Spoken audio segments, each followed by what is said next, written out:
Another common inferential test is where you want to compare the proportions of several different groups. To do this, you need to create two different vectors.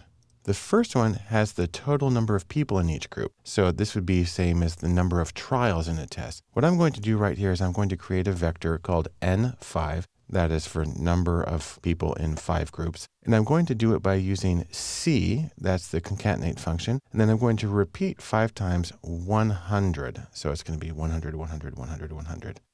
Okay. Then what you need is another vector that specifies the number of people who are in a category. That's also called the number of successes. Now, I did it out of 100, so these would be the same as percentages. And I'm calling it X5 because it's common to call the successes X. And in this case, I'm spelling them all out: 65, 60, 60, 50, and 45. So I'm going to run that line. Okay, so now I have my N and my X for 5 categories each. Then what I use is prop.test. That's the proportion test in R. And you start by specifying the variable that has the successes, that's in this case is X5, and then the variable or the vector that has the number of trials. So all I need is prop.test, X5, comma, N5.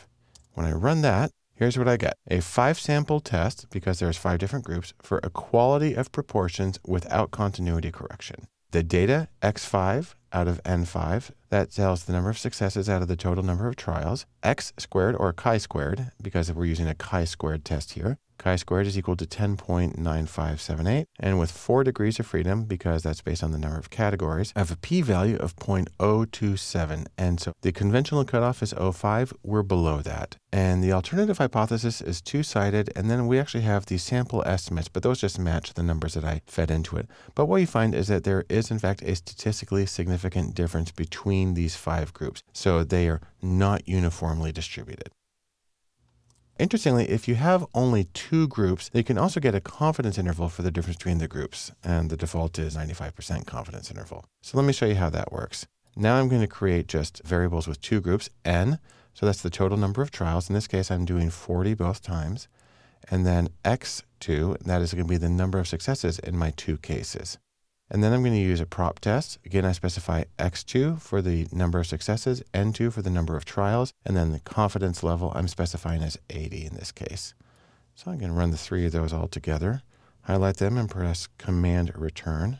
You see, by the way, that the 2 variables have shown up in the workspace. And now I come down here, and we can see what I have. I now have a chi-squared value of 4.32 with 1 degree of freedom because there's just 2 categories. The p-value is 0.037, so it is statistically significant at the 0.05 conventional level. And then we have a confidence interval. We have an 80% confidence interval. 80 is unusual. We could have done 95 by default, but I wanted to show you how to modify it. And this is the difference between the proportions. It could be anywhere from 0.09, that's 9%, to 409, 41%. The actual sample differences are 75% and 50%, so that's 25% difference. Anyhow, the proportion test is actually a very simple procedure. You can do it for 2 groups and get confidence intervals for the difference, or you can do it for several groups and get an overall p-value, sort of like what we had with the one-way analysis of variance. Quick and easy procedure.